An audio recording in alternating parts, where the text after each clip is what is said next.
Hey, Catherine, it's Mike. I just talked to Rick for the Wireless Wednesday. It's a national show, and he should be with you in about 30 seconds. Hello. Great, thank you. Hello. Good morning. Hello, morning. Good morning, Catherine. Joined by Catherine Roy this morning, a principal retirement products at Edward Jones, and kind of an important topic.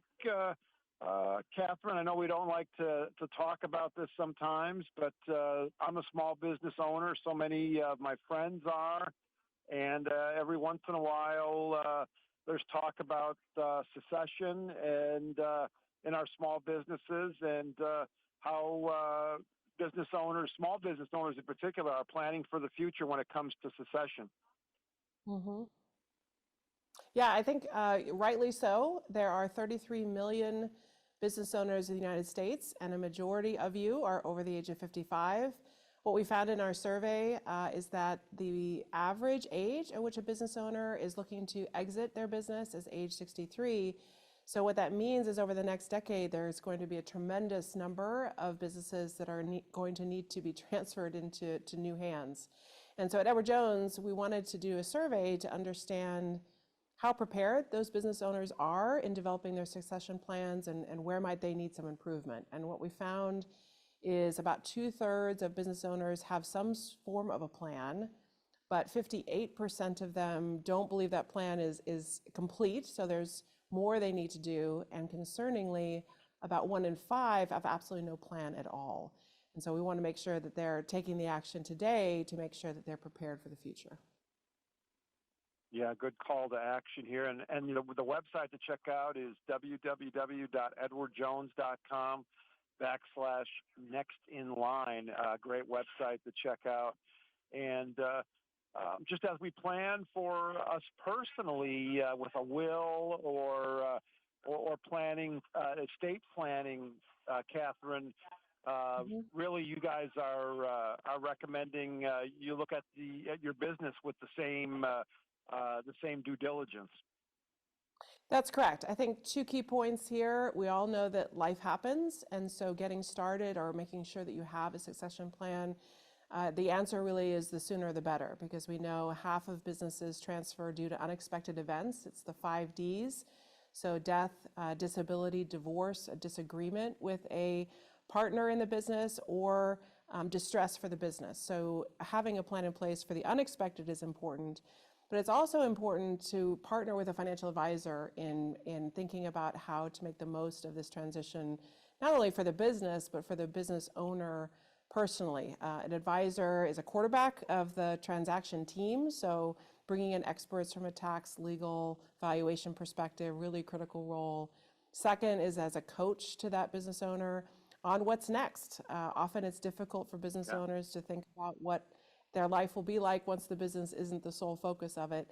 And then lastly is that personal CFO. How do the proceeds of that business play into the financial plan of that business owner, both from a retirement and estate planning perspective? Sure. With as you said, with so many businesses that maybe haven't set up a plan, um, is that going to be kind of jarring for the economy? Does that have lasting effects on our economy as small businesses or businesses like this are the backbone of our economy? What's the end result for not planning? Yeah, I think because business owners are so central to their communities, we see that every day at Edward Jones. We work with 750,000 business owners.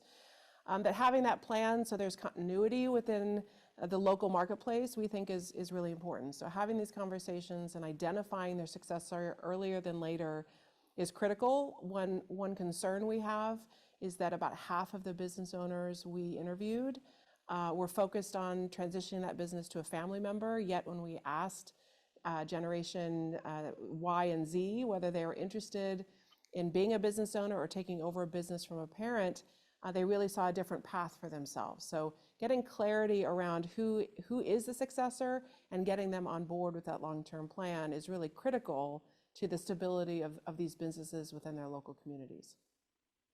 Yeah, with Catherine Roy, wrapping up with Catherine, Principal Retirement Products at Edward Jones. And how easy is this process, Catherine? People are scared sometimes when it comes to things like these, but any major hurdles or problems? How easy is this whole succession planning process? I think it's important to work with an expert. There is a designation that many of our advisors have pursued, an advanced designation, the CEPA, the Certified Exit Planning Advisor. So if I'm a business owner seeking out an advisor who has that designation, they've gone through robust training and have experiences working with other business owners through this process, so they can bring that expertise and experience to that business owner and make it as straightforward as possible. Yeah, good advice. And as we wrap up, Catherine, where can my listeners go for more information? They can access it through their local Edward Jones financial advisor or go to edwardjones.com/nextinline. Great advice, Catherine. Have a great rest of the summer and hope to talk to you soon. Thank you. Appreciate the time.